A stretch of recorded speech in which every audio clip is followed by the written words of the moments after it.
Hi ನಮಸ್ಕಾರ ಎಲ್ಲರಿಗೂ. ಹಿಂದಿನ ವಿಡಿಯೋಗಳಲ್ಲಿ ಅಳತೆ ಬ್ಲೌಸಿಂದ ಅಳತೆನ ಯಾವ ರೀತಿ ತಗೊಳ್ಳೋದು ಅಂತ ನೋಡಿದ್ರಿ.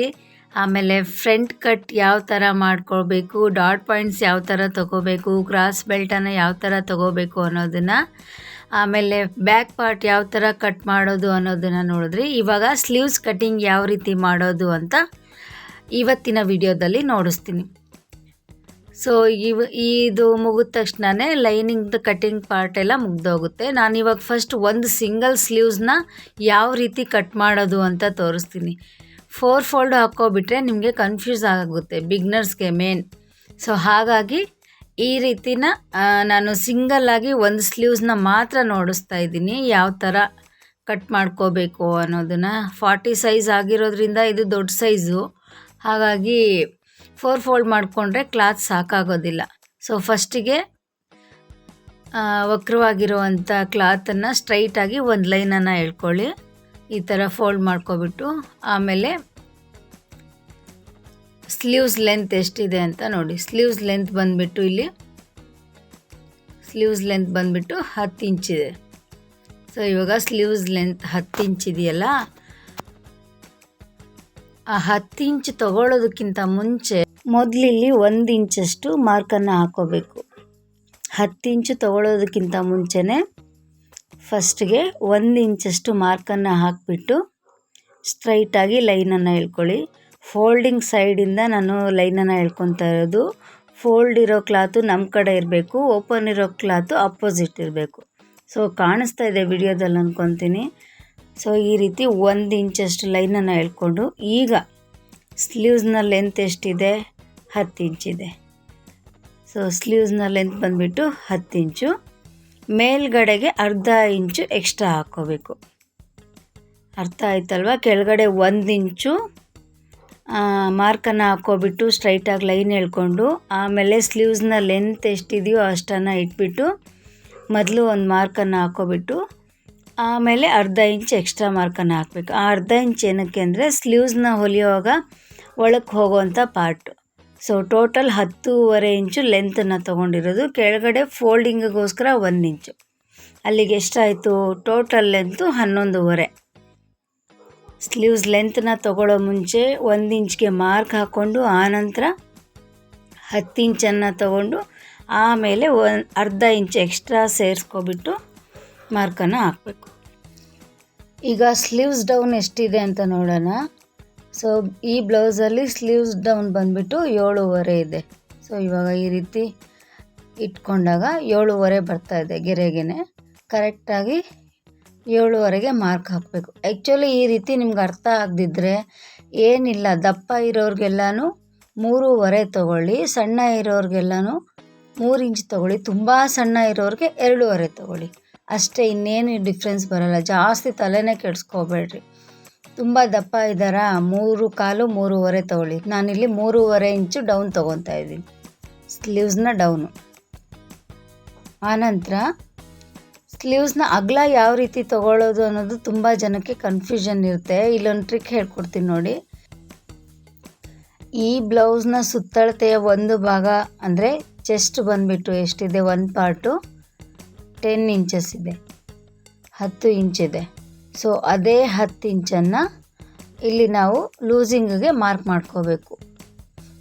ಬೇರೆ ಯಾವುದೇ ಮೆಜರ್ಮೆಂಟ್ ಬ್ಲೌಸ್ ಆಗಲಿ ಚೆಸ್ಟ್ ಪಾರ್ಟ್ ಎಷ್ಟಿದೆಯೋ ಒಂದು ಪಾರ್ಟ್, ಎದೆಯ ಸುತ್ತಳತೆಯ ಒಂದು ಭಾಗ ಎಷ್ಟು ಬರುತ್ತೋ ಅಷ್ಟನ್ನು ಇಲ್ಲಿ ಇಟ್ಕೊಬಿಟ್ಟು ಒಳಗಡೆಗೆ 1.5 ಇಂಚಿಗೆ ಮಾರ್ಕ್ ಹಾಕ್ಕೊಳ್ಳಿ. ನಾವೇನು ಸ್ಟಿಚ್ಚಿಂಗಿಗೆ ಬ್ಲೌಸಲ್ಲಿ 1.5 ಇಂಚ್ ಏನು ಬಿಟ್ಟಿರ್ತೀವಲ್ಲ ಅದೇ ಥರನೇ ಸ್ಲೀವ್ಸಲ್ಲೂ 1.5 ಇಂಚಷ್ಟು ಒಳಕ್ಕೆ ಮಾರ್ಕ್ ಹಾಕ್ಕೊಳ್ಳಿ.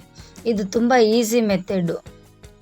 ಬ್ಲೌಸ್ ತೊಗೊಂಡು ಎಷ್ಟು ಅಗಲ ಇದೆ ಅದೆಲ್ಲ ಎಳ್ಕೊಂಡು ಕನ್ಫ್ಯೂಷನ್ ಆಗೋ ಬದಲು ನಮ್ಮ ಚೆಸ್ಟ್ ಎಷ್ಟಿದೆಯೋ ನೋಡಿಕೊಂಡು ಅದು ಒಂದು ಭಾಗ ಅಂದರೆ ಚೆಸ್ಟ್ನ ಒಂದು ಭಾಗ ಬಂದು 10 ಇದೆ.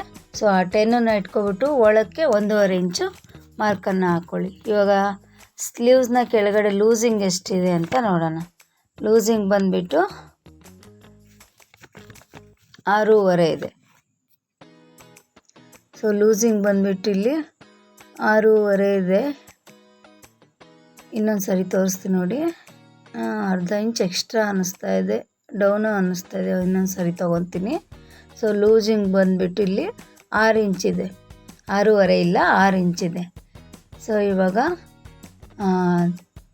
ತೋಳನ್ನ ಲೂಸ್ ಬಂದುಬಿಟ್ಟು 6 ಇಂಚಿದೆ, ಜೊತೆಗೆ 1.5 ಇಂಚು ಸ್ಟಿಚ್ಚಿಂಗೋಸ್ಕರ ಏನು ಮಾರ್ಕ್ ಮಾಡಿರ್ತೀವಲ್ಲ ಎಕ್ಸ್ಟ್ರಾ ಕ್ಲಾತು, ದಪ್ಪ ಆದರೆ ಬಿಚ್ಕೊಳ್ಳೋಕ್ಕೋಸ್ಕರ ಇದು ಎಕ್ಸ್ಟ್ರಾ ಕ್ಲಾತನ್ನು ಎನಿ ಟೈಮ್ 1.5 ಇಂಚಷ್ಟು ಎಕ್ಸ್ಟ್ರಾ ನಾವು ಇಟ್ಕೊಳ್ಳೇಬೇಕು. ಕೆಲವರು 1 ಇಂಚು ಆ ಥರ ಇಟ್ಕೊತಾರೆ. ಬಿಗ್ನರ್ಸ್ ಆದರೆ 1 ಇಂಚಂತೂ ಇಟ್ಕೊಳ್ಳೋಕ್ಕೆ ಹೋಗಬೇಡಿ. ಸೊ ಈ ರೀತಿ ಕ್ರಾಸಾಗಿ ಲೈನ್ ಹಾಕಿಬಿಟ್ಟು ಆಮೇಲೆ ಇಲ್ಲೊಂದು ಈ ಥರ ಕ್ರಾಸಾಗಿ ಲೈನ್ ಹಾಕಿ ಕಟ್ ಮಾಡ್ಕೊಳ್ಳೋದಕ್ಕೆ ಈಸಿ ಆಗುತ್ತೆ. ಆನಂತರ ಶೇಪ್ ತಗೊಳ್ಳೋದನ್ನ ಹೇಳ್ತೀನಿ ನೋಡಿ. ಮೇಲ್ಗಡೆಯಿಂದ 1.5 ಇಂಚು, ಮೇಲ್ಗಡೆಯಿಂದ 1.5 ಇಂಚು ಅಥವಾ 1.25, ನಾನಿಲ್ಲಿ 1.25 2ವರೆಗೂ ತೊಗೊಂಡಿದ್ದೇನೆ. 1.5 ಆದರೂ ತೊಗೊಳ್ಳಿ, ಇಲ್ಲಾಂದರೆ 2ವರೆಗೂ ತೊಗೊಳ್ಳಿ. ಸೊ ಅಲ್ಲಿ 2 ಇಂಚಷ್ಟು ಮೇಲ್ಗಡೆಗೆ ಮಾರ್ಕ್ ಹಾಕ್ಕೊಂಡು ಈ ಥರ ನಿಧಾನಕ್ಕೆ ಶೇಪನ್ನು ಹಾಕ್ಕೊಳ್ಳಿ. ಸ್ಕೇಲಲ್ಲಿ ಬೇಕಾದ್ರೂ ಹಾಕ್ಕೊಳ್ಳಿ, ಇಲ್ಲಾಂದರೆ ಈ ರೀತಿ ನಿಧಾನಕ್ಕೆ ಸ್ಲೋಪಲ್ಲಿ ಹಾಕ್ಕೊತ ಬಂದರೆ ಆ ಶೇಪ್ ಬಂದೇ ಬರುತ್ತೆ. ಈ ರೀತಿ ನಿಧಾನಕ್ಕೆ ಶೇಪನ್ನು ಹಾಕ್ಕೊಳ್ಳಿ. ಅದಾದ ನಂತರ ನಾವೇನು 2 ಇಂಚು ತೊಗೊಂಡಿದ್ವಲ್ಲ, 2 ಇಂಚಿಗೂ ಆ ಕಡೆಯಿಂದ ಇರೋವಂಥ 1.5 ಇಂಚು ಮಧ್ಯ ಗ್ಯಾಪ್ ಇದೆಯಲ್ಲ, ಅದನ್ನು ಈ ರೀತಿ ಹಾಫ್ ಮಾಡ್ಕೊಳ್ಳಿ. ಹಾಫ್ ಮಾಡಿಕೊಂಡು ಮಿಡ್ಲಲ್ಲಿ ಈ ಥರ ಮಾರ್ಕ್ ಹಾಕ್ಕೊಂಡು ಅಲ್ಲಿಂದ 1/2 ಇಂಚು ಡೌನ್ ತೊಗೊಳ್ಳಿ. 1/2 ಇಂಚಷ್ಟು, 1/4 ಇಂಚೆಲ್ಲ ತೊಗೋಬೇಡಿ, ತುಂಬ ಕಡಿಮೆ ಆಗುತ್ತೆ. 1/2 ಇಂಚ್ ಡೌನ್ ತೊಗೊಬಿಟ್ಟು ಈ ರೀತಿ ಶೇಪ್ ಹಾಕಿ. ಆ್ಯಕ್ಚುಲಿ ನಾನು ಹಾಗೆ ಹಾಕ್ಕೊತೀನಿ, ಬಟ್ ನಿಮ್ಗೆ ಅರ್ಥ ಆಗಲ್ಲ ಅನ್ನೋದಕ್ಕೋಸ್ಕರ ಟೇಪಲ್ಲಿ ಈ ರೀತಿ ಮಾರ್ಕನ್ನು ಮಾಡಿಬಿಟ್ಟು ತೋರಿಸ್ತಾ ಇದ್ದೀನಿ. ಸೊ ಈ ರೀತಿ ಶೇಪನ್ನು ಹಾಕ್ಕೊಂಡು ಇನ್ನೊಂದು ಸರಿ ಚೆಕ್ ಮಾಡಿ ನೀಟಾಗಿ ಬಂದಿದೆಯಾ ಇಲ್ವಾ ಶೇಪು ಅಂತ. ಶೇಪ್ ನೀಟಾಗಿ ಬರ್ದಿದ್ರೆ ಇನ್ನೊಂದು ಸರಿ ಪೆನ್ಸಿಲಲ್ಲಿ ಮಾರ್ಕಿಂಗ್ ಪೀಸಲ್ಲಾಗಲಿ ಈ ಥರ ಹಾಕ್ಕೊಳ್ಳಿ. ಸೊ ಇವಾಗ ಸ್ಲೀವ್ಸ್ನ ಶೇಪ್ ರೆಡಿ ಮಾಡ್ಕೊಂಡಿದ್ದಾಯಿತು. ನೆಕ್ಸ್ಟ್ ಇವಾಗ ಎಕ್ಸ್ಟ್ರಾ ಕ್ಲಾತ್ನೆಲ್ಲನೂ ಕಟ್ ಮಾಡ್ಕೊಳ್ಳೋಣ.